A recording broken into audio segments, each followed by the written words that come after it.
धर्म और विज्ञान, ऐसा नहीं है कि वे हमेशा से एक दूसरे के विरुद्ध ही रहे हैं, और ऐसा भी नहीं है कि वो हमेशा से एक दूसरे के साथ साथ ही चले हैं।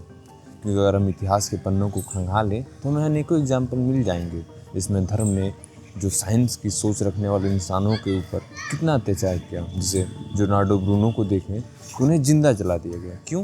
क्योंकि उन्होंने एक अनंत ब्रह्मांड की कल्पना की थी।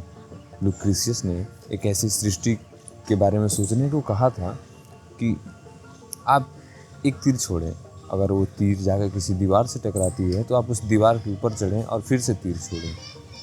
दो स्थितियाँ होंगी, या तो वो तीर अनंत समय के लिए सीधे चलता ही चला जाएगा, या फिर वो तीर जाके फिर से किसी दीवार पर टकराएगा। अगर किसी दीवार पर टकराता है तो आप फिर एक तीर छोड़ें, और ये स्थिति आप करते जाएंगे तो दोनों स्थितियाँ में ब्रह्मांड को अनंत ही होना पड़ेगा। जब ब्रूनो अनंत ब्रह्मांड की कल्पना को लोगों के बीच लेकर आया तो भूल गया था कि उस समय इटली में विचारों की आज़ादी नहीं थी। वहाँ चर्च ने किसी स्पेशल किस्म की अदालतें बनाई रखी थी जिन्हें इंक्विजिशंस कहा जाता है। उन अदालतों का काम ही था कि धर्म के खिलाफ या चर्च के खिलाफ उठ रही आवाज़ों के ऊपर मुकदमे कर उन्हें सज़ा सुनाना। और ब्रूनो के साथ भी यही हुआ। उसने धर्म के खिलाफ बातें कहीं और उनके ऊपर मुकदमे चलाकर उन्हें जिंदा जला दिया गया।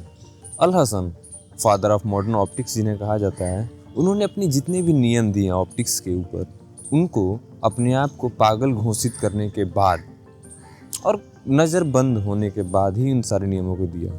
लेकिन बात यह है ना कि हम कहेंगे यार तो पहले होता था, अब तो ऐसा होता नहीं है। लेकिन एग्जाम्पल्स हैं, जैसे कि अगर हम नरेंद्र दावोलकर की बात करें, गोविंद पनसरे की बात करें, MS कलबुर्गी की बात करें, गौरी लंकेश की बात करें, तो इन्होंने क्या किया था? ये भारत में हो रहे ब्लैक मैजिक, सुपरस्टिशंस, अंधविश्वास के खिलाफ ये काम करते थे। इन्हें मार दिया गया। ऐसा नहीं है कि एग्जाम्पल सिर्फ इतिहास में ही है, अभी भी हैं, क्योंकि हम देख रहे हैं अपने चारों तरफ कैसे साइंटिफिक टेम्परामेंट रखने वाले लोगों के ऊपर क्या क्या चीज़ें हो रही हैं। अगर हम हाल ही की बात करें तो श्याम मानव का केस देखते हैं। उन्होंने क्या कहा था जब उन्होंने धीरेन्द्र शास्त्री के खिलाफ बातें कहीं कि धीरेन्द्र शास्त्री जो कर रहे हैं वो एक अंधविश्वास फैलाने का काम कर रहे हैं, तो उनके साथ क्या हुआ? उनको जान की धमकियाँ आने लगी, उन्हें मारने के लिए उनके बेटे पर कॉल आया। तो एग्जाम्पल भरे हुए हैं, इतिहास हम देखें या फिर मॉडर्न देखें, जैसे एग्जाम्पल अनेकों हैं जो हमें प्रूफ करते हैं कि इंसान जिसे साइंस के ऊपर होना चाहिए वो धर्म की चक्कर में कैसे साइंटिफिक टेम्परामेंट रखने वाले लोगों को बर्बाद कर रहा है।